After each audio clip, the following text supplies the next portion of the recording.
ওরা আমার ছেলেটাকে কত কষ্ট দিয়ে মেরেছে, ওরা যদি আমার ছেলেটাকে গুলি করে মারত তবু তো আমার কিছু মনে হতো না। যে গায়ে আমি কোনোদিন কাউকে হাত দিতে দিই নাই, জোর গায়ে দাগ হবে, সেই গাটাকে ও তো কত কত বিক্ষত করে নিয়ে গেছে।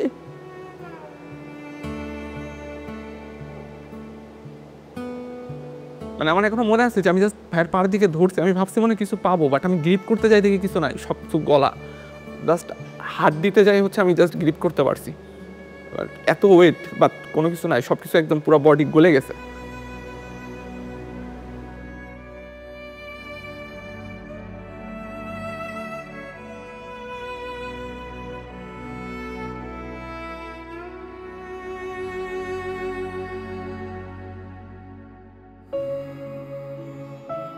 আমি দেশ নিয়েও ভাবতো, ও সবসময় দেশের কথা চিন্তা করতো।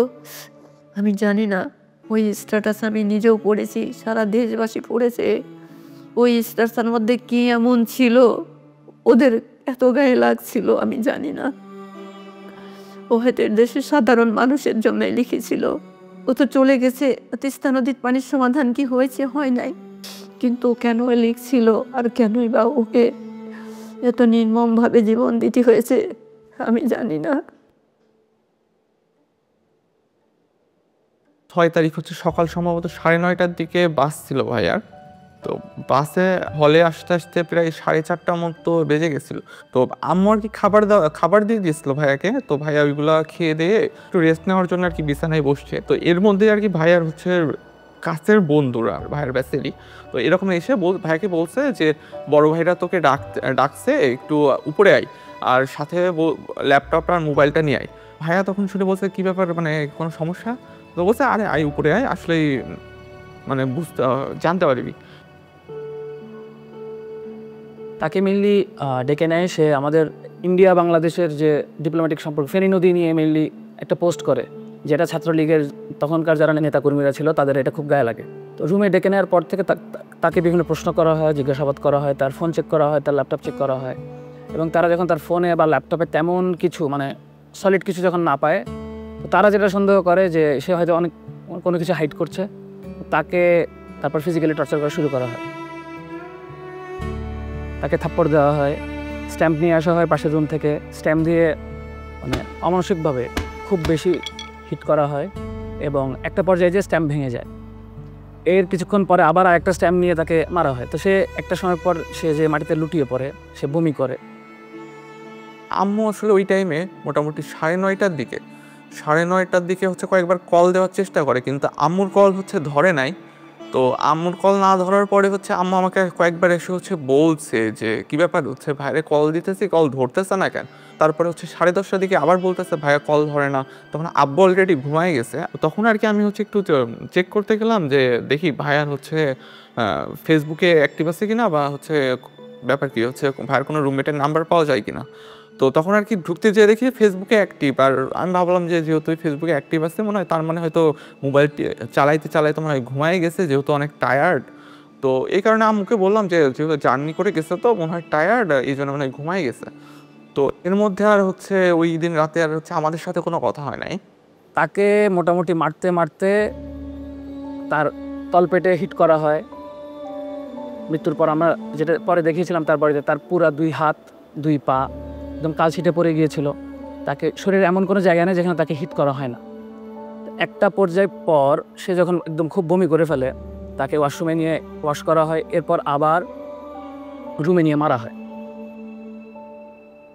এই মারের মাঝখানে সে আমাদের যারা ব্যাচমেট ছিল, যাদেরকে সে চিনত, ইভেন তার রুমমেটও ছিল এর মধ্যে, তাদেরকে বিভিন্নভাবে রিকোয়েস্ট করে এবং কনভিন্স করার চেষ্টা করে যে সে আসলে কোনোভাবে কোনো কিছুর সাথে জড়িত না। পরিস্থিতি যখন খুব বেশি খারাপ হয়ে যায়, তারা ফাহাদকে ওয়াশ করে 2011 থেকে 2005 নাম্বার রুমে নিয়ে যায় চ্যাংদোলা করে।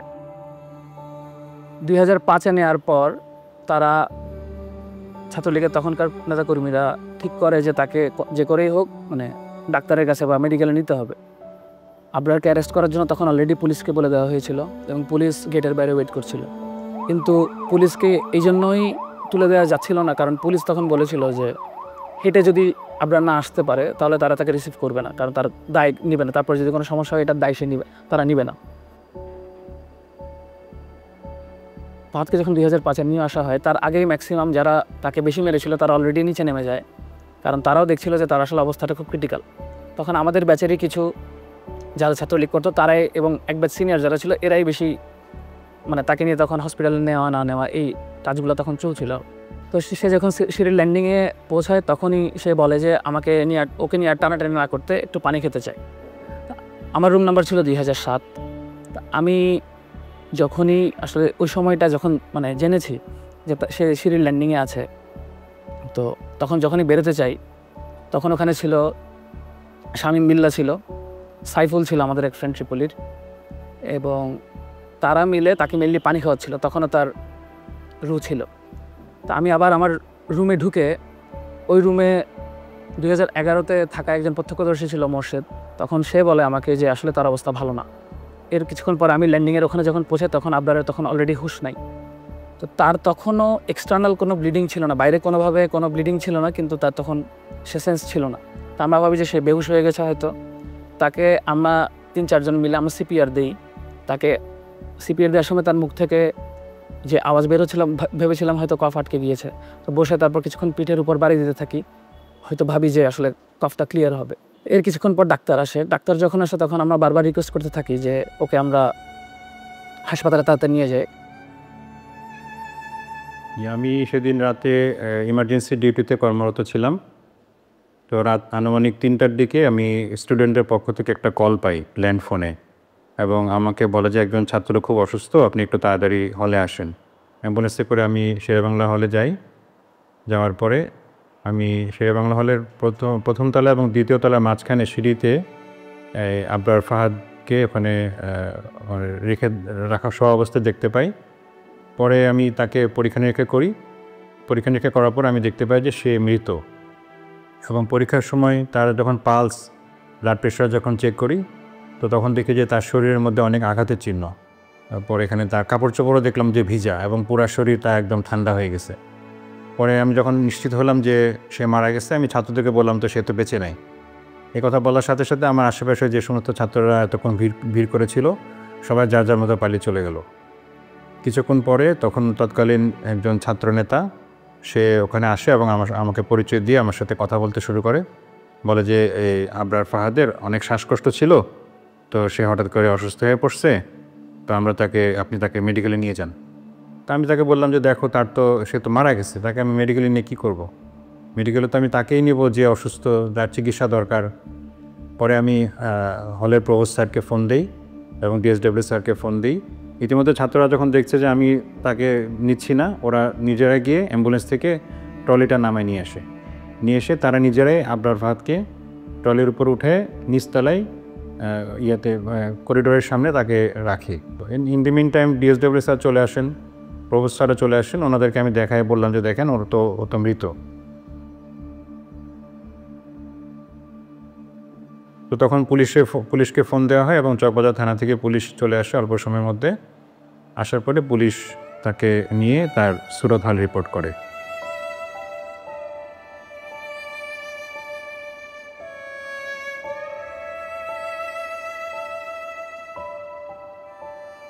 যেখানে একজন ডাক্তার এতটুকু মেরুদণ্ড দেখাইতে পারছে, সেখানে আমাদের ডিএসডব্লিউ স্যার তখন রুম থেকে বের হয়ে গেছেন স্টুডেন্টের কথা না শুনে, শুধুমাত্র ওই খুনিটার কথা শোনার জন্য।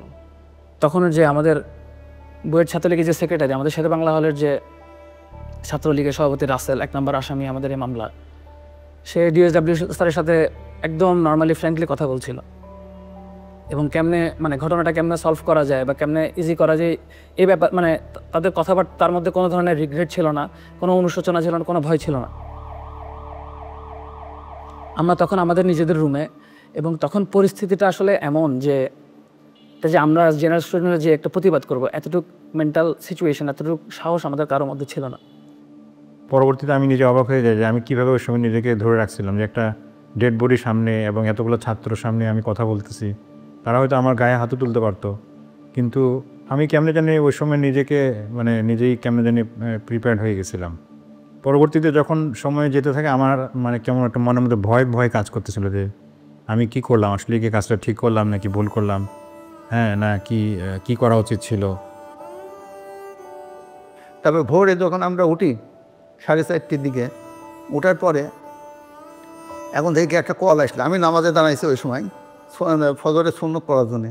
আর ওই সময় একটা ফোন আসে, ফোন আসার পরে কি আবার জিজ্ঞাসা করে আপনার ফাদ কী হয়, কী কোথায় লেখাপড়া করে, বিভিন্ন প্রশ্ন করার পর কয় সে খুব অসুস্থ, মারাত্মক অসুস্থ, আপনি যদি কোনো আত্মীয় স্বজন ঢাকায় থাকে তারপর ঢাকাতে ওই ঢাকা মেডিকেলে সে আছে, মেডিকেলে পাঠিয়ে দেন। ফজরের আজানের সম্ভবত কিছুক্ষণ পরে আব্বু আমাকে ঘুম থেকে ডেকে বলতেছে যে এই হচ্ছে ভাইয়া নাকি খুব অসুস্থ, ঢাকা মেডিকেলে নিয়ে গেছে, বুয়েট থেকে কল দিছিল, তুই দেখ তো ভাইয়ার রুমমেটদের কারোর নাম্বার হচ্ছে আছে কিনা, থাকলে দে একটু কথা বলি। তো আমার কাছে হচ্ছে ভাইয়ার রুমমেটদের কোনো নাম্বার ছিল না, বাট আমি হচ্ছে চিন্তা করলাম যে দেখি যে ফেসবুক থেকে হচ্ছে কোনো নাম্বার পাওয়া যায় কিনা প্রোফাইল থেকে। তো ফেসবুক প্রোফাইলে যাওয়ার সময়, ভাইয়ার রুমমেটের ফেসবুক প্রোফাইলে যাওয়ার সময় আমি দেখতে পাই যে যে হচ্ছে ফার্স্টে একটা পোস্ট যে হচ্ছে আমাদের 17 বছরের শিক্ষার্থী আবরার ফাদার নেই, আমরা তার লাশ উদ্ধার করছি সিঁড়ির নিচ থেকে, আমরা জানি না তার কিভাবে কি হয়েছে, আমরা এর বিচার চাই। আমার যেন ও এখন সবচেয়ে বড় কষ্ট হয়। ওকে যখন মেরেছে তখনও হয়তো মা বলে চিৎকার দিতে পারি নাই। আপনারে যখন হচ্ছে জানাজা পড়া হবে, আমরা সবাই আশা করতেছিলাম আচ্ছা ঠিক আছে, এতক্ষণ পর্যন্ত ভিসি স্যার আসেন নাই, সমস্যা নাই, এখন স্যার আসবেন অ্যাটলিস্ট। কিন্তু সবাই অবাক হয়ে গেছে, তখনও ভিসি স্যার আসেন নাই। ইভেন পরের দিন ছাত্ররা আন্দোলন করতেছে, ছাত্ররা আমি বুঝাইতে পারবো না যে সিচুয়েশনটা কেমন। ছেলেপেলেরা বিশ্বাস করতে পারতেছে না যে আমার একটা ফ্রেন্ডকে এখানে মেরে ফেলা হয়েছে, নেক্সট টার্গেটটা আমি হইতে পারতাম, আমাকে মেরে ফেলা হবে। ছাত্ররা আন্দোলন করতেছে, স্যারের অপেক্ষা করতেছে, স্যার পরের দিন আমাদের সাথে দেখা করেন নাই।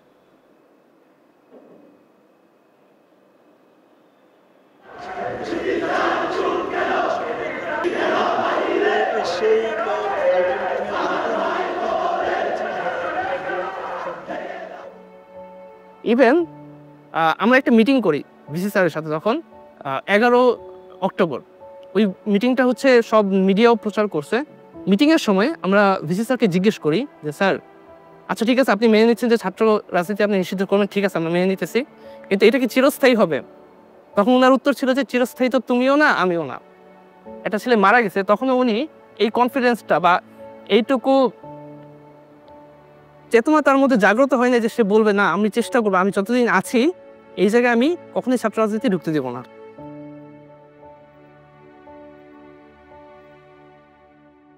আমার জানা মতে প্রত্যেকটা পাবলিক বিশ্ববিদ্যালয়ে একটা টর্চার সেল ছিল।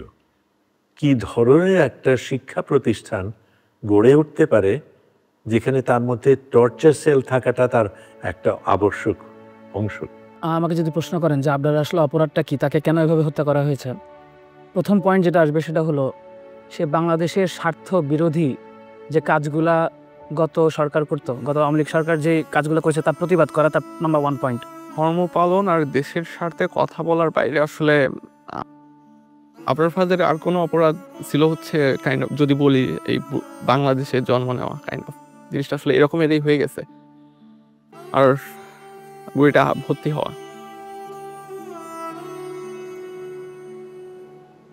ছাত্রলীগের যেই যেই ক্যারেক্টারিস্টিক্স ছিল সেটা হলো তাদের মতের বিরুদ্ধে যাওয়া যাবে না, এবং কেউ যদি তাদের মতের বিরুদ্ধে যায় তাদেরকে বিভিন্ন রকম করে ট্যাগিং করা হতো, এবং তাদের সবচেয়ে প্রিয় ট্যাগিং ছিল শিবির ট্যাগিং। ছাত্রলীগ আসলে আপনাকে শিবির ট্যাগ দিয়ে তাকে হত্যা করার একটা এক্সকিউজ পায় এবং তাকে শেষ পর্যন্ত হত্যা করে। ভাইয়ার মাধ্যমে জানতে পারবে যে আমাদের ইন্ডিয়ার যে বঞ্চনা, শোষণ বঞ্চনার কারণে আমাদের যে দেশের যে স্বাধীনতা বা সার্বভৌমত্ব কতটুকু ছিল এটা দেশের মানুষ জানতে পারছে। আর আশা করি যে ভবিষ্যতে দেশের মানুষ এই ব্যাপারটা নিয়ে সচেতন হবে। ভারতীয় আধিপত্যবাদের যেই রোলটা প্লে করতো আওয়ামী লীগ, এটা যারাই এক্সপোজ করতো বা যারা এটাই পাবলিকলি এক্সপ্রেস করতো, এটা আওয়ামী লীগের আসলে সহ্য হতো না। তো রুট লেভেলে ছাত্রলীগকে দিয়েই যারা এরকম প্রতিবাদ করতো তাদের শাস্তি করা হতো, এবং আমি মনে করি আপনার যে হত্যাকাণ্ড এটা এরকমই একটা শাস্তি। আবরার ফাহাদ আর জুলাই দুইটা আসলে ওতপ্রোতভাবে জড়িত, কারণ আবরার ফাহাদে আমাদেরকে পথ দেখাইছে যে মানে আমাদের পথ দেখাইছে বলতে আমরা যারা সবসময় মনে করছি যে আমার কাছ তো পড়াশোনা করা, রাষ্ট্র কি করবে, পররাষ্ট্রনীতি কী হবে, ইন্ডিয়ার সাথে আমার কী সম্পর্ক হবে, এগুলো নিয়ে আমি মাথা ঘামিয়ে কী করবো, এগুলো তো রাজনৈতিক দলদের বিষয়। তো ওই জায়গা থেকে আবরার ফাহাদ আমাদের একটা বড় একটা অংশের জন্য সে পথ প্রদর্শক ছিল।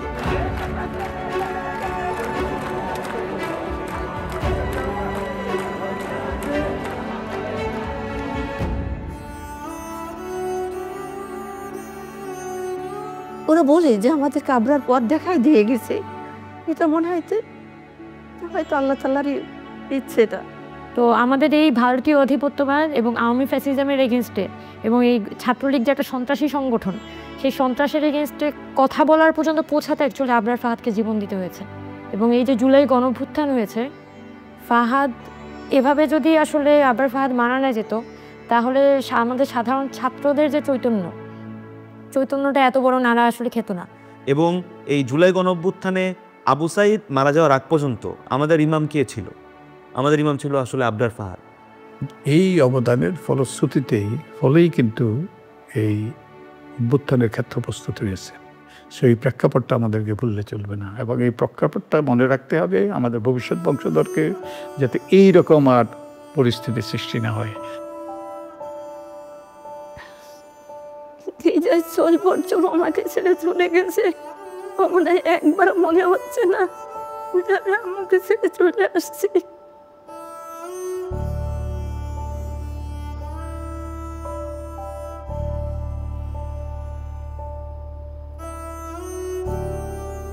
আবরার ফাহাদকে স্বাধীনতা পদক দেওয়া হয়েছে, এটা তো গুরুত্বপূর্ণ জিনিস।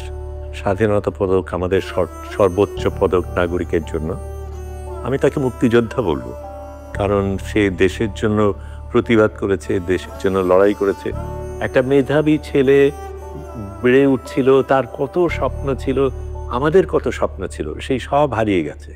সেটাকে তো একটা পুরস্কার দিয়ে সেটা করা যাবে না। তবে এটাকে যে স্বীকৃতি দেওয়া হয়েছে সেটা আমি সাধুবাদ জানাই।